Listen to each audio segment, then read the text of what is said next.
Hello, and thank you for taking the time to review our second half 2022 highlights. My name is Katie, and I'm a consultant certified in recruitment management and recruitment marketing. I'm located in the UK and work with Veritas Prime, a global SAP SuccessFactors partner. We are one of the world's leading HR transformative consultancies, specialising in implementing and supporting SuccessFactors with clients across the globe. As part of our release coverage, I'll be highlighting some key updates for recruitment. For a complete release analysis, you can connect with us on our website at veritasprime.com using the Contact Us link, or for current clients, reach out to your project manager or CSM. Let's begin by looking at our first highlight. Test your job posting on a sandbox before posting externally on a job board. This highlight will be for businesses that use recruiting posting within the recruitment modules to post their jobs to job boards.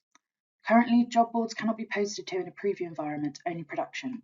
With the new release, some job boards will now provide a sandbox to test job posting before posting to the live job board. Businesses will be able to test how postings look on the job boards with sandboxes available before posting them live. This means businesses can make sure their formatting of the posted jobs is how they would like it to look without posting the jobs to be live and searchable by candidates, and without using job board credits or slots on boards they pay for. Next up is enhancements to Interview Central. Interview Central is used to rate candidates. Currently, the options to rate a candidate overall is a thumbs up or thumbs down symbol.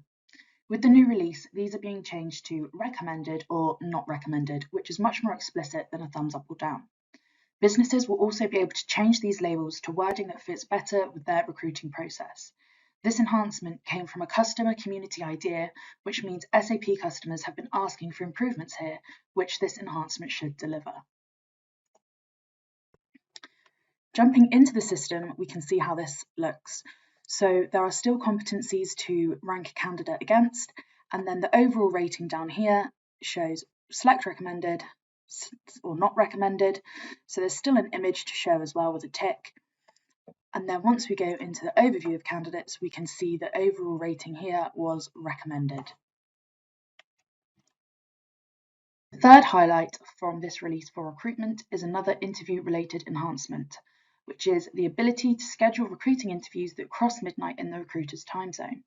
So currently, you can't schedule interviews over midnight in the recruiter's time zone, even if it would be a better time in the candidate or interviewer's time zone. Allowing the interviews to cross midnight in the recruiter's time zone allows for the best slot to be selected for candidates and interviewers, and is particularly beneficial to global companies where the recruiters may work in different time zones to the candidates and interviews. This is another enhancement that came from a customer community idea, so should be really beneficial. So a recruiter would go into interview scheduling in the same way as before the release and select the candidate they want to set an interview up for. They can then go into add custom slot. For this video, we will say it will be Tuesday, and they can now select as late as 11:45 p.m. To start the interview, which then automatically populates that the time when it will end will be the next day, so the Wednesday, and that it will be end at 12:15 a.m. So it automatically says it will be half an hour, but we can change this to 1 hour or to match the need of the interview. As we can see, this then goes over midnight in the recruiter's time zone, which previously was not possible, but it does mean that the recruiter can select a time that might be better for the candidates and interviewers. The recruiter would then just add and select and continue in scheduling the interview in the same way as previously. This enhancement is another one relating to recruiting posting. There will now be self-service job board logs available to recruiters on some job boards.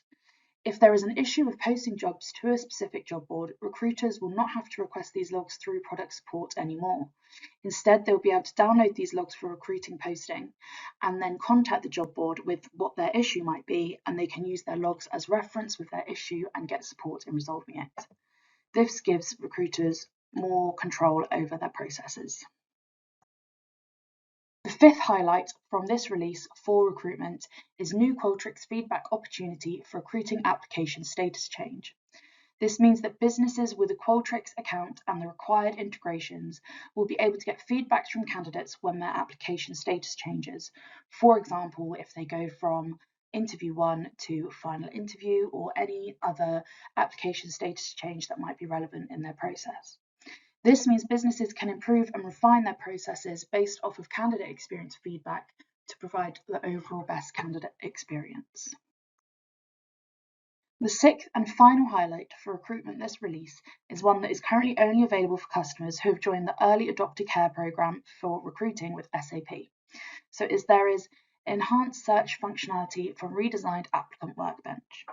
So on the newly redesigned applicant workbench, there will be more options to search, filter, and display the applicants who have applied for a specific job. Being able to filter applicants more easily will provide a better user experience for recruiters. They will be able to screen applicants more easily in this way as well. For example, they could filter on a candidate whose CV or resume contains a key term critical to the job applied for, or if there is specific education requirements, they could filter that they have that level of education too. The filter options include being able to filter on background elements on the candidate profile, such as education and employment, the applicant's first and last name, fields from the application and candidate profiles, keywords in the CV, resume, and cover letter, and finally by account for pick list items, for example, showing how many applicants are in a certain country.